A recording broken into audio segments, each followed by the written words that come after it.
আসসালামু আলাইকুম। নিউজিল্যান্ড কাজ করতে যেতে কত টাকা লাগে? কোন কাজের চাহিদা সবচেয়ে বেশি? বেতন কত? বাংলাদেশ থেকে কি সরাসরি যাওয়া যায়? ভিসা ইন্টারভিউতে কি প্রশ্ন করা হয়? আর সবচেয়ে গুরুত্বপূর্ণ বিষয়, বর্তমানে কি বাংলাদেশিদের জন্য সুযোগ রয়েছে?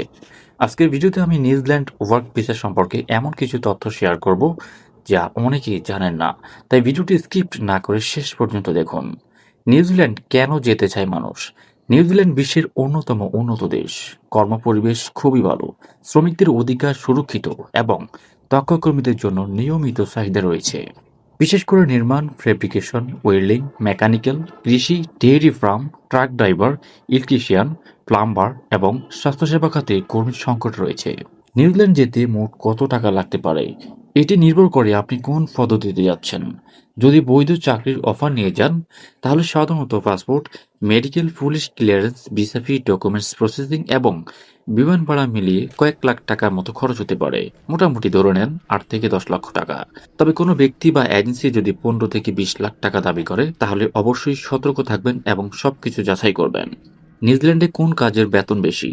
ফেব্রিকেটর ও ওয়েল্ডার মাসিক আয় বাংলাদেশি টাকায় প্রায় 2.5 থেকে 4 লাখ টাকা সম পরিমাণ হতে পারে অভিজ্ঞতার ভিত্তিতে। ইলেকট্রিশিয়ান 3 থেকে 5 লাখ টাকা বা তারও বেশি সম পরিমাণ আয় হতে পারে। ট্রাক ড্রাইভার 3 থেকে 6 লাখ টাকা সম পরিমাণ আয় হতে পারে।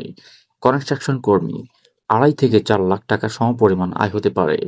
দক্ষতা, অভিজ্ঞতা, কোম্পানি এবং কাজের স্থানের উপর বেতন নির্ভর করে। নিউজিল্যান্ড ভিসা পেতে কি ডকুমেন্টস বা কাগজপত্র লাগে? প্রথমত আপনার একটি বৈধ পাসপোর্ট লাগবে, জাতীয় পরিচয়পত্র, শিক্ষকতা সনদ, কাজের অভিজ্ঞতার সনদ, update CV, police clearance, medical report, passport সাইজের ছবি। এখন আসি ভিসা ইন্টারভিউতে কি প্রশ্ন করতে পারে। আপনি কেন নিউজিল্যান্ড যেতে চান? কোন কোম্পানিতে কাজ করবেন? আপনার কাজের অভিজ্ঞতা কত বছরের? আপনার বর্তমান চাকরি কি? ভিসার মেয়াদ শেষ হলে কি করবেন? আপনি কি আগে বিদেশে কাজ করেছেন? আপনার মাসিক বেতন কত ছিল? এগুলোই সাধারণত প্রশ্ন। সত্য তথ্য দিলে সাধারণত উত্তর দিতে সমস্যা হয় না। আর আপনি সবসময় সত্যটাই বলার চেষ্টা করবেন, ইনশাল্লাহ আপনার ভিসা হয়ে যাবে। প্রতারণা থেকে সাবধান থাকুন। সোশ্যাল মিডিয়ায় অনেকে গ্যারান্টি ভিসার কথা বলে লাখ লাখ টাকা নিয়ে প্রতারণা করে। কোনো অর্থ লেনদেনের আগে চাকরির অফার, কোম্পানির তথ্য এবং ভিসা প্রসেস অবশ্যই যাচাই করুন। শেষ কথা, নিউজিল্যান্ড কাজের সুযোগ আছে, তবে শর্টকাট কোনো পথ নেই। দক্ষতা, অভিজ্ঞতা এবং সঠিক তথ্য থাকলে আপনার সুযোগ অনেক বেড়ে যায়। আপনার পেশা কি? ফেব্রিকেশন, ওয়েল্ডিং, মেকানিক্যাল নাকি অন্য কিছু? কমেন্টে লিখুন।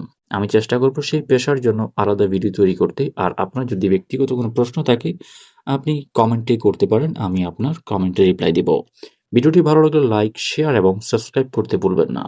আর আপনি যদি সরকারি খরচে ইউরোপ, অস্ট্রেলিয়া মহাদেশে যেতে চান, তাহলে আপনারা আমাদের এই চ্যানেলটিকে সাবস্ক্রাইব করে রাখতে পারেন, কারণ আমরা প্রতিনিয়ত বইসেলের আপডেটগুলো দিয়ে থাকি। আপনি চাইলে মধ্যপ্রাচ্যের দেশগুলোতে সরকারি খরচে যেতে পারবেন, যে আপডেটগুলো আমরা দিয়ে যাচ্ছি।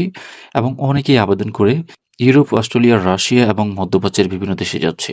আপনি যদি যেতে চান, অবশ্যই চ্যানেল সাবস্ক্রাইব করুন এবং পাশে থাকা বেল আইকন বাজিয়ে রাখুন। সকলে ভালো থাকবেন। আল্লাহ হাফেজ।